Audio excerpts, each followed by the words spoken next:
Just as a disclaimer, we want you to know that some of the movies that we will be reviewing were shot in a different time and era where people of race and sex were not treated equally. We understand this and hope you do too.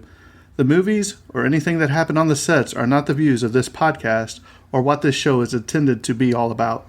Exactly. And we want to give due diligence in presenting the movie and not the views of the cast or directors or anyone involved. But we also feel it's necessary to let the audience know some of the background information to get a feel for what was happening at the time of shooting the film. Again, we hope you understand that we do not agree with everything that went on, and we just want to give out the information. And with that being said, hope you enjoy the show.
The sunshine so bright, never saw things going so right. Noticing the days hurrying by when you're in love, my how they fly. Lord help the mister who comes between me and my sister, and Lord help the sister who comes between me and my man. The two greatest figures in show business, Bing and Danny, as two ex-GIs who form the perfect partnership.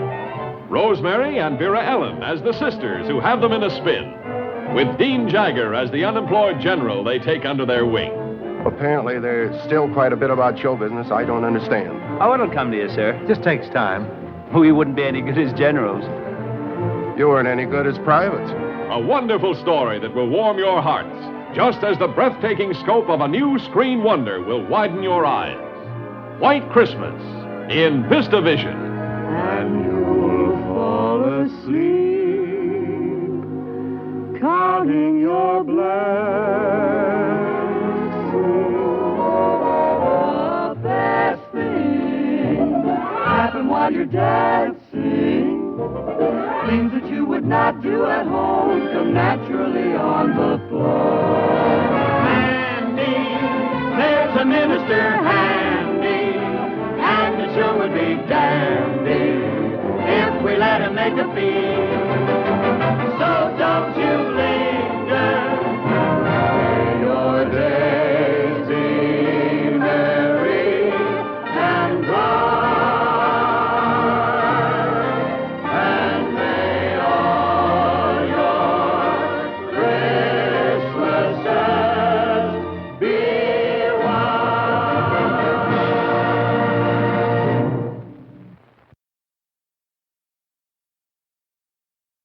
All right, guys, welcome to the finale of the 12 Days of Christmas movies. I'm your host, Jimbo, and I have a special co-host in studio this morning. It is none other than the famous Art Toast, which is also known as my dad. He's been wanting to come back on the podcast, so I finally broke down and gave him his Christmas gift early, told him to come on in. Today we'll be discussing the movie White Christmas. I know this was a movie that Terrence probably wouldn't get around to seeing due to lack of time and probably interest, but it is considered one of the greatest movies of all time, so I thought I'd call in somebody older than me to discuss this, and he wasn't even born yet when this was released, so Pops, take it away. Actually, I'm back by popular demand. Actually, how old are you first? Let's see. I'm 63. Okay, so he's 22 years older than me. No, 21. 21 years older than me. So he's got a different viewpoint than me and Terrence, I'm sure. So we'll get into this movie and we'll discuss it.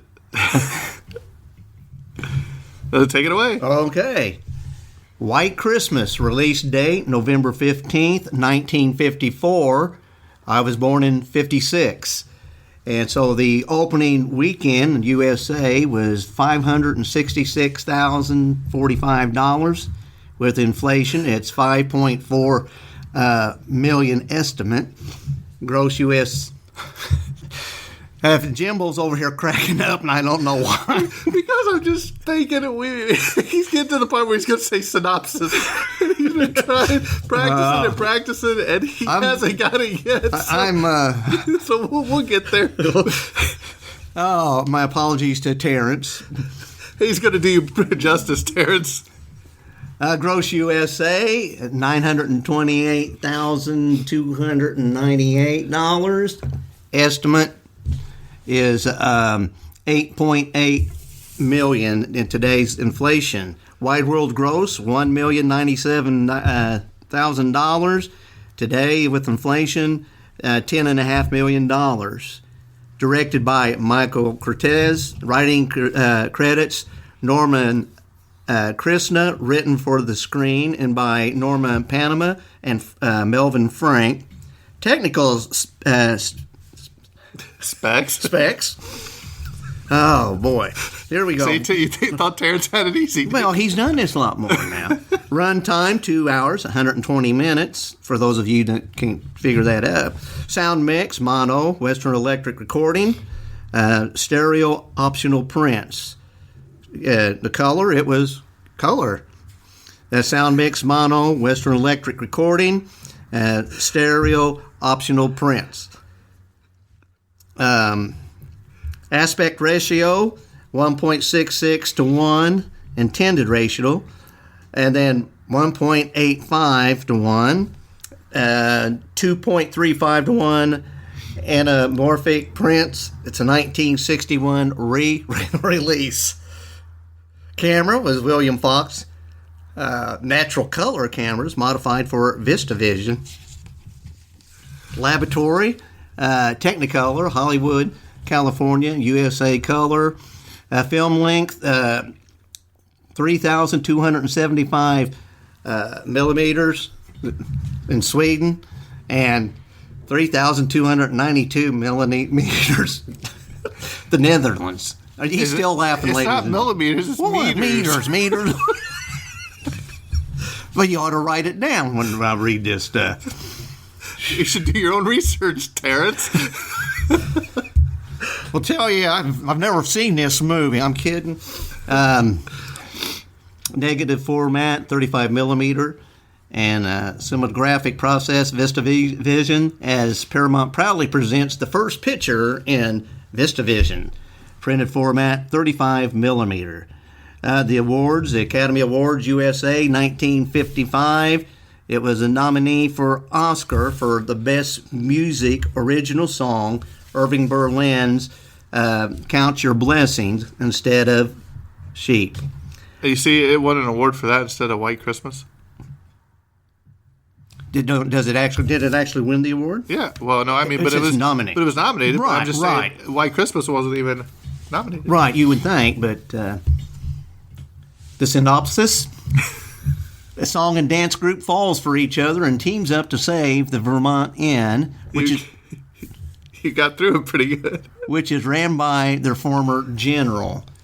The cast: Bing Crosby as Bob Wallace, Danny Kaye as Phil Davis, Rosemary Clooney as Betty Haynes, Vera Ellen as Judy Haynes, Dean Jagger, no relation to Mick, as Major General Tom Waverly, or the restaurant, Jaggers.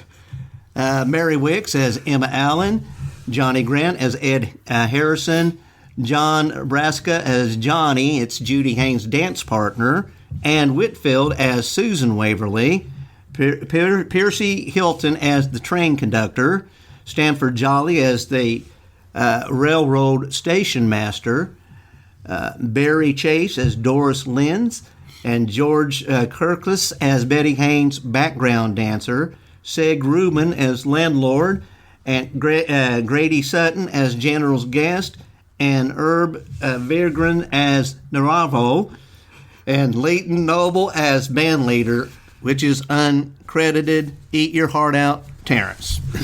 So there you have it. This movie is, obviously considered. Are you all right? I'm fine. This is considered one of the greatest movies of all time, one of the greatest Christmas movies of all time, and this is also on the top 100 movies you must see list. So I forced myself to sit down and watch this one because I've heard so many things. I've seen bits and pieces of it throughout the years. Yes, do you need something? As a podcast listener, I would be interested when you do these top 100. The list is what number they actually fall at in the top 100. Or do they rank them like that? Yeah, they do. I mean, but it depends on which list you use. I don't know about you podcasters. I'd like to know where they rank. But you can go. I usually use the AFI Top 100. There's many charts you can go by. You could go by Christmas movies. You could go by movies in general. You could go by Bing Crosby movies. You could go by anything you want. I just want the top 100 movies in general. Well, you know what? If you would learn how to operate a computer and a smartphone. The greatest generation ever to live doesn't even know how to message me on his phone. So this movie was at the beginning of the movie. This is the first film released in Paramount's widescreen process, the VistaVision, which you can tell the colors and all that, and the dancing routines and all that. Quit making faces at me. Or is that just your face? This premiered at the famed Radio City Music Hall in New York City. Bing Crosby and Rosemary Clooney both died at the same age, 74.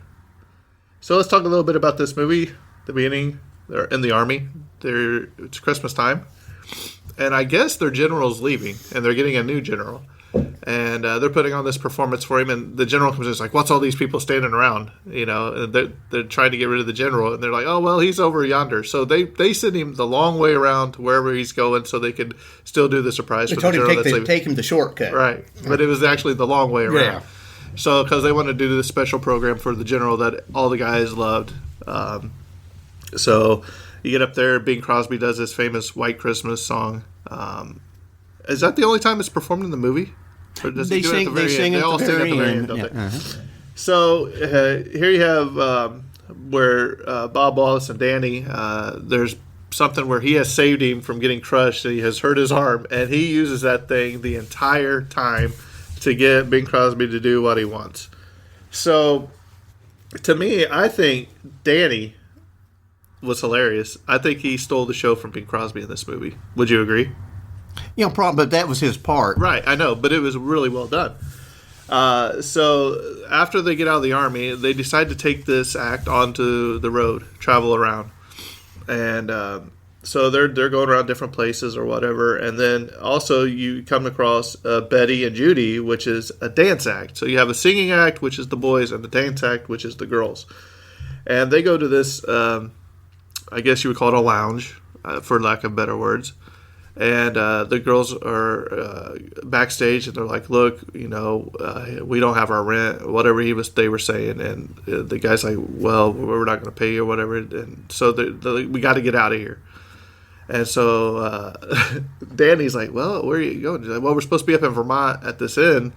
You know, that's where we're heading." And Bing and them were heading somewhere else. They were heading to New York City. To New York. Yeah. So Danny's like, "Well, hey, we got this train ticket. You know, you can have our tickets because we were going to cut through Vermont or whatever. You can just have our tickets." And, you know, so they help him sneak out the window to get away. And this, I think, coming up is one of the funniest things I've ever seen is when Bing Crosby and Danny, I can't think of his real name, they dress up like the girls and they do that Sisters. Yeah, they was buying them time to get away before the police arrested them. But, where is my... let me see if I can find it. I thought I had it. Oh, okay. So the scene that they did the Sisters, it was unscripted. They were just goofing around on the set one day, them two.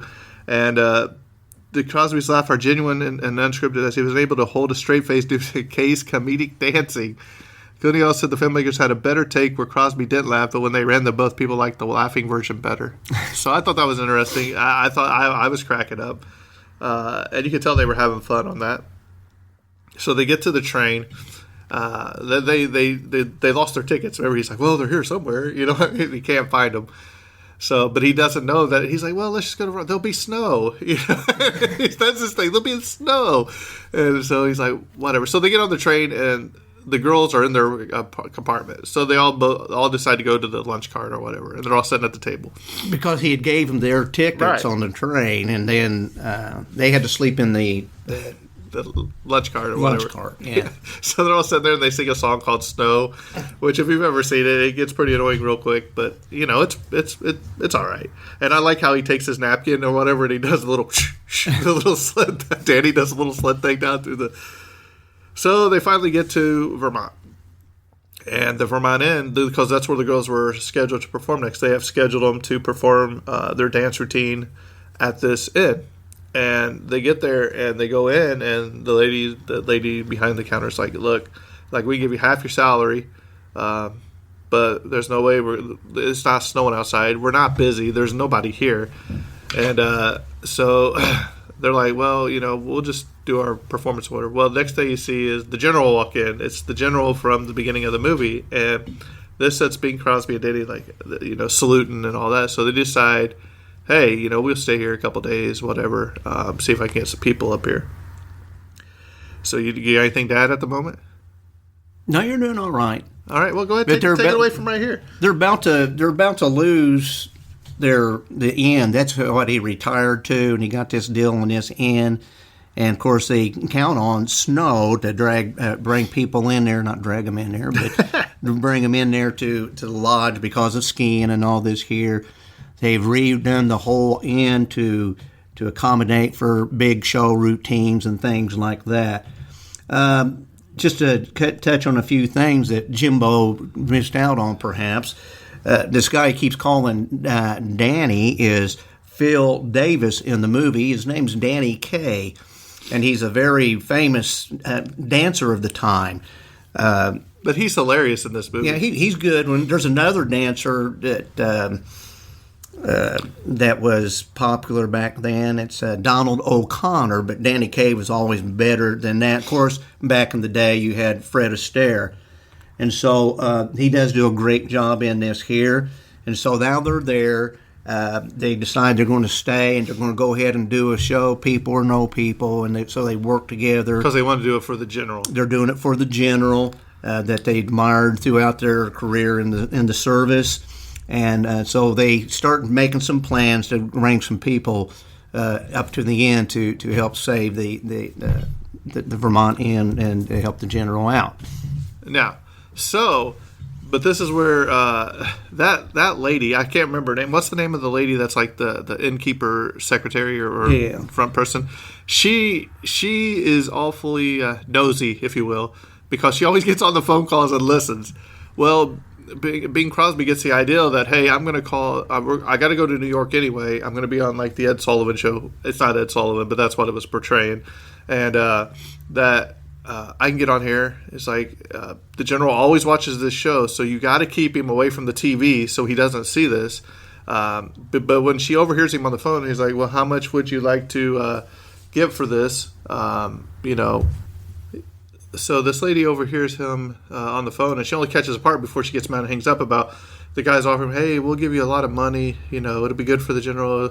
We come up here to do a story about how downtrodden this once great general is now, on the brink of losing everything. And she hangs up on that. And he's like, no, I don't want to do that. He's like, I'm going to do it for free. I just want to get on there and avoid the boys out here, give the general one last hurrah. So she goes and she starts telling Betty and Judy. Well, she tells Judy, I think, or Betty, and because Betty's kind of started to fall for old Bing Crosby, and because the whole time, Danny and Judy are trying to set him up. You see him the whole movie. So when she tells Judy this, or Betty this, or when Betty finds out about this, she gets mad, and she's like, I don't want anything to do with him, blah, blah, blah. So now Danny and Judy are like, what are we going to do? So he's like, well, we're going to have to fake an engagement. Which is so funny. He's like, where am I going to find a girl?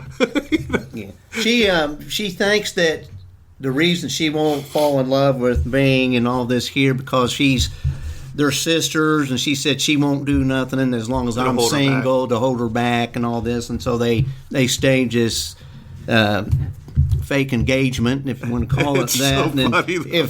if Danny Kaye can find a man for her to set this up with. Yeah. And she's like crawling all over him. I know one person.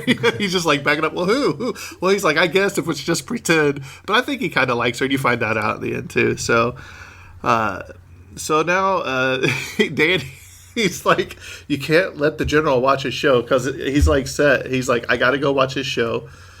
He's like trying to get to the TV, and they're like, well, and they hear somebody screaming. It's Danny out there. He's faked that he's hurt his leg. He's like, oh, it hurts. He's like, carry me back to wherever. And he's like, oh, just put some weight. Oh, I can't. He's like, maybe you just walk me around the barn. I was like, what are you? He want to take him in there to watch the show Yeah. with him on He's like, well, in your the legs couch. hurt. I'll carry you in here. He's like, no, I know. I just need to walk on it, a little bit.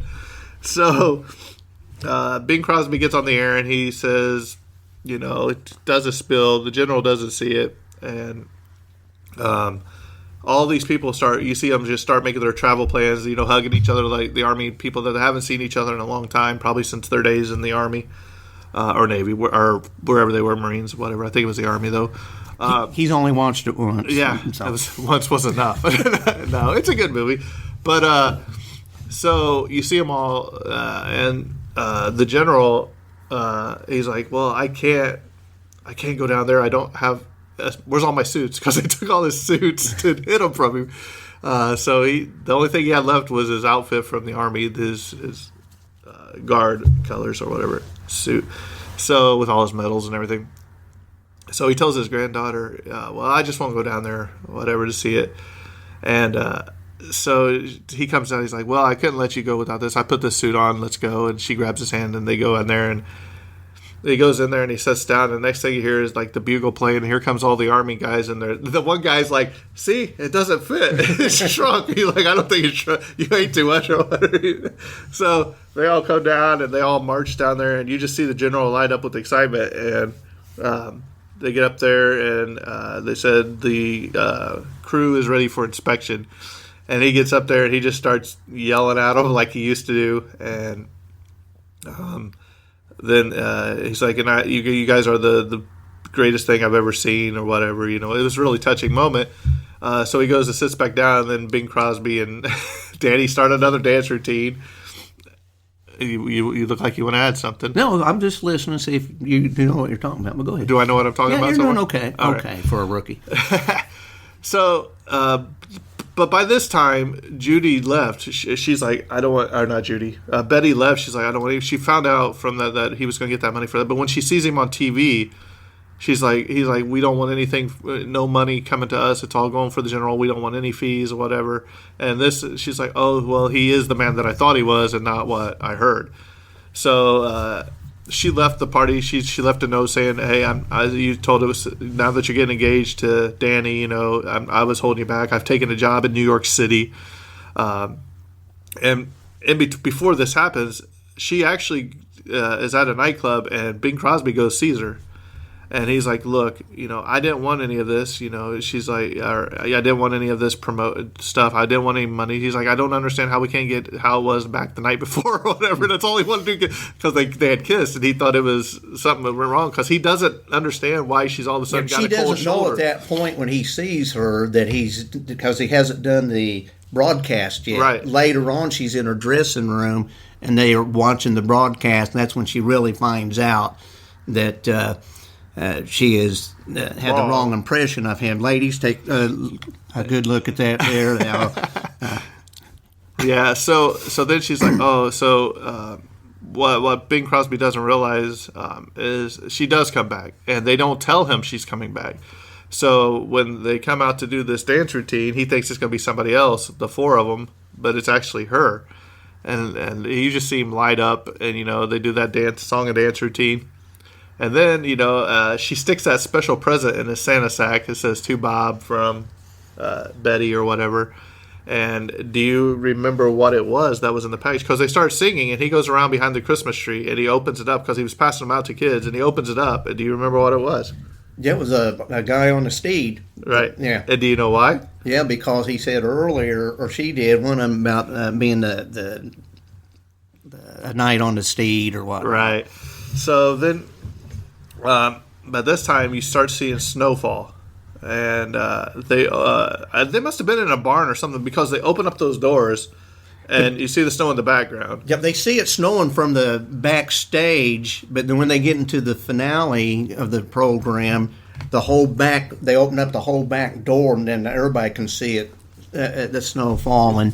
Right, but the snow they used was actually asbestos. It wasn't snow; it was asbestos. Now we know how they all died. Yeah, I was gonna say that's probably a thing. So we're going to talk a little bit. So it ends on a happy note. Ta-da, we've done it. There's a myth persists that all of Vera Ellen's costumes, down to her robe and sleepwear, were designed to cover her neck, which had been damaged due to anorexia. You know anything about that? No. I know. I didn't either. The Vermont Inn is the remodeled Connecticut Inn set from Bing Crosby's... the set that was from Bing Crosby's earlier movie, Holiday Inn. In White Christmas, the recycled hotel set is very gray and appears not to have been repainted in new colors. Since Holiday Inn was a black and white film, the sets were probably originally painted in grayscale, as color palette schemes would have been a waste of resources in 1942. There's also a myth that they say that this is a remake of Holiday Inn. There's differences in the movies. Yes, they fall for... That's where they fall for the same woman twice. Whatever. It's pretty comical, too. So... This I thought was very interesting. Even though in having a title like White Christmas, there has never been an official soundtrack to this movie. Because Decca controlled the soundtrack rights, but Rosemary Clooney was under exclusive contract to Columbia, who would not allow her to appear on a competing label. As a result, Decca and Columbia each released their own White Christmas albums in 1954, although neither is an official soundtrack.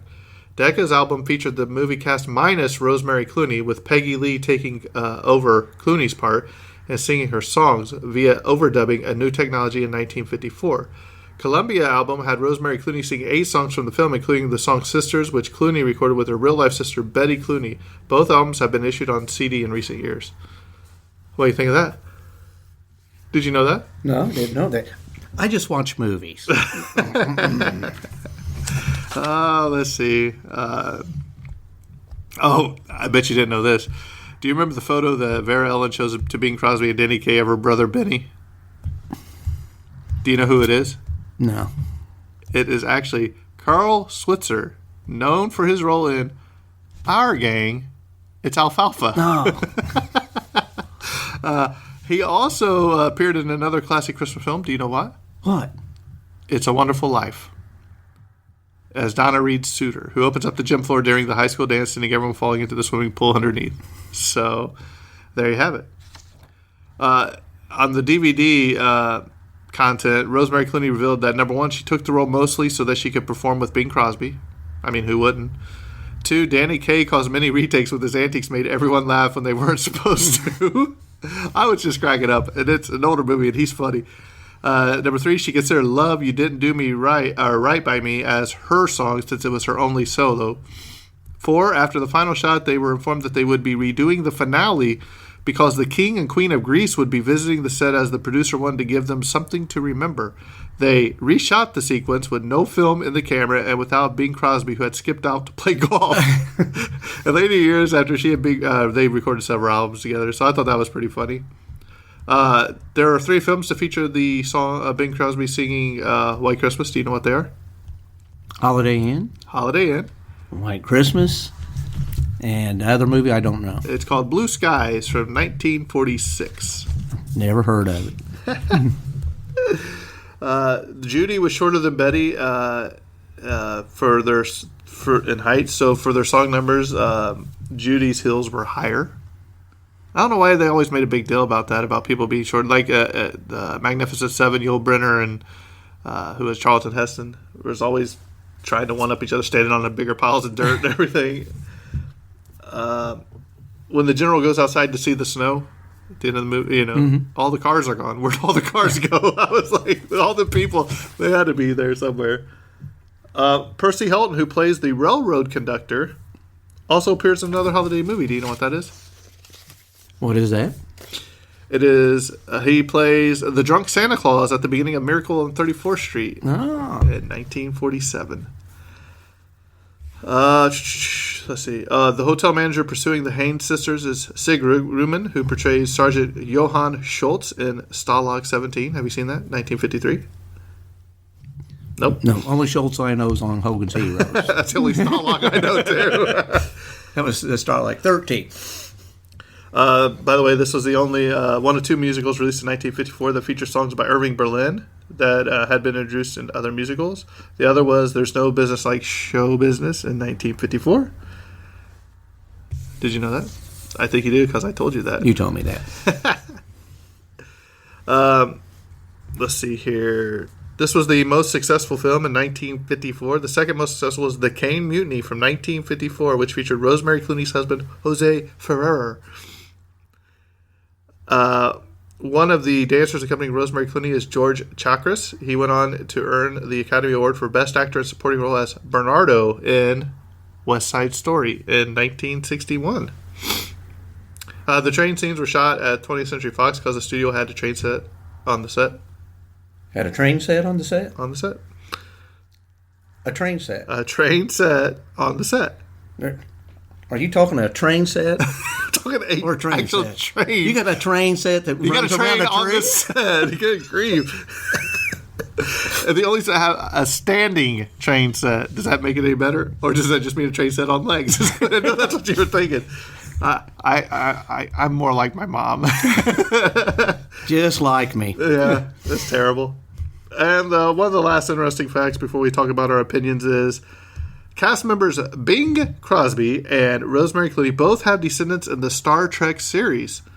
Bing's granddaughter, Denise Crosby, appeared in Star Trek The Next Generation in 1987, and Clooney's son, Miguel Ferrer, appeared in Star Trek III The Search for Spock in 1984. So, our toast, take it away. Tell us your opinions on this movie. Well, first of all, let's go back to the song White Christmas. Did you, it's the Guinness's World Book of Records, I believe, says something about it being the most recorded or most popular song ever, a Christmas song. Most people that I've talked to, older people. Older than you? Well, people older than Terrence, anyhow. You ask them what their favorite Christmas song is, and it'd be one of these two songs in general, be White Christmas or the great song by Nat King Cole, the Christmas song, or Chestnuts Roasting on an Open Fire, Terrence. And so it's not it's none of these new people, but people think back of these songs here and it stands out. And so, what was your question now? What was your opinion on my opinion on the show? Yeah. I think it's in the top 100 must-see movies. Is it on the 1,001 movies you must see before you die? Yeah, definitely. It's a good movie. The color in it is fantastic, I believe. Well, I don't think it really shows until the end scene where they're in the Christmas costumes. I think it really stands out. Yeah, that really stands out. The finale of it. The colors are so vibrant and bright. The acting is good. Again, Danny Kaye sort of steals the show with his humor in that. The songs are great. The dancing of that time was well done, and I think it's at least given a good view once. You may get a little bit bored if you're not into the dance routines, but you got to remember, and when the movie was shot, these were the things that were popular back in the day, and it is very good. I thought Bing Crosby is one of the great singers of all time. And he's got such a smooth, mellow voice. He used to have back in the 60s, I believe. I wasn't born yet. They used to do a Christmas special on television every year. And one of the songs that they did, which I was talking to my sister, my older sister Peggy, just a few weeks ago, what's her favorite Christmas song? And she said it was a song. It was done on the program. You can Google it. And it's done by Bing Crosby and David Bowie, the little drummer boy. And you see. I know, I've seen it. Yeah, you see. Yeah, it's a great. They do a great job together on that. But the two totally different people. You didn't think they would come together like that and do it. But it was really well done. And so, yes, I think it's Terrence, at least a two-watcher for you, so you can get into it a little bit more. All right. What do you think, Jimbo? Well, this is, like I said earlier, this is my first time actually sitting down and watching the whole thing through. I watched, you see the famous things like the end scene where they're all standing there. I've seen him singing at the Army. And I like those older movies that have the little dance routines. It comes to mind a lot of Shirley Temple movies where she's dancing down the staircase, or they always have that one scene, or even Fred Astaire singing in the rain. Different movies like that, Seven Brides for Seven Brothers, Oklahoma, all those musicals. They always have some sort of high step and dance routine or whatever. And I'm sitting there, I'm watching. There's a scene where I believe it's Judy and Danny dancing. I know it's Judy for one. But I'm sitting there, and I just watch her legs. And her legs are so in shape, you can just see the muscles as she's dancing. You know what I mean? And I was like, I would be out of breath by now. But it takes a lot of work, and it takes a lot of dedication to get all those steps right and to get them right. I wonder how many takes they had to do. Because some of those scenes, they were in the scene. He's like, but I'm wearing my tap shoes. Remember, he's like, we got to. I'm wearing my tap shoes. You want to dance? I'm not. So I think Danny steals the show. I laughed a couple times. I thought he was funny. Just the way he looked. He reminds me.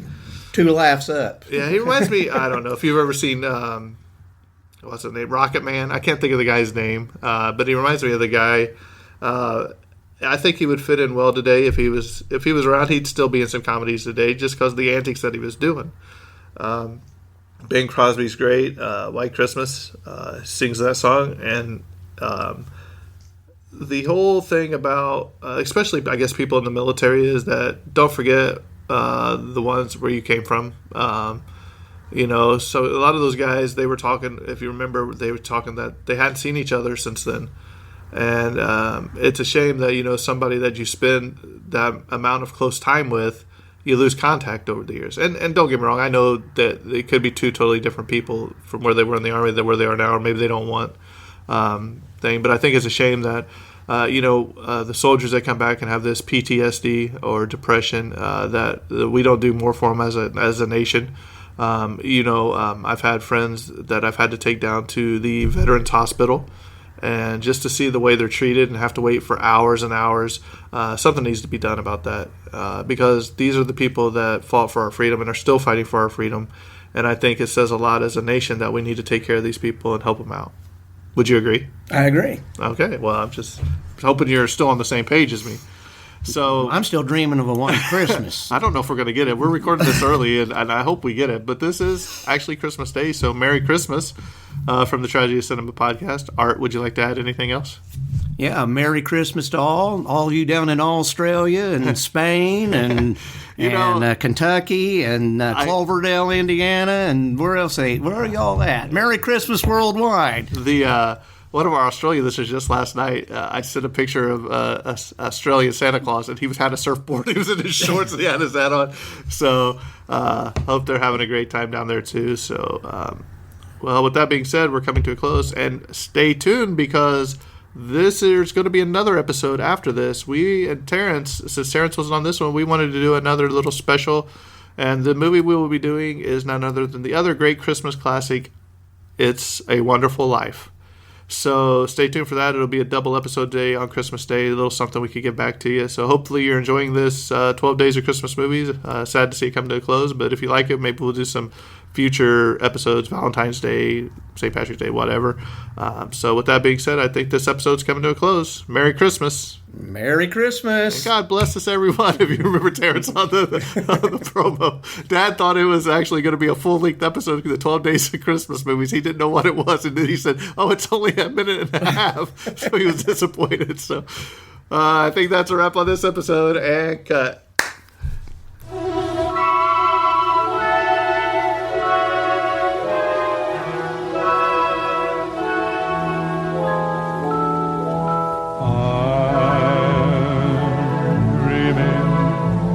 Of a white Christmas, just like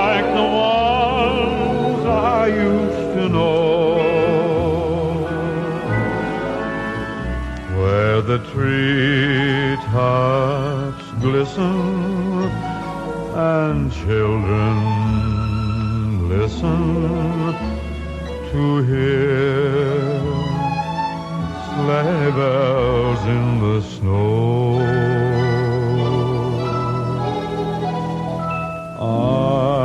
I'm dreaming of a white Christmas with every Christmas card I write. May your days be merry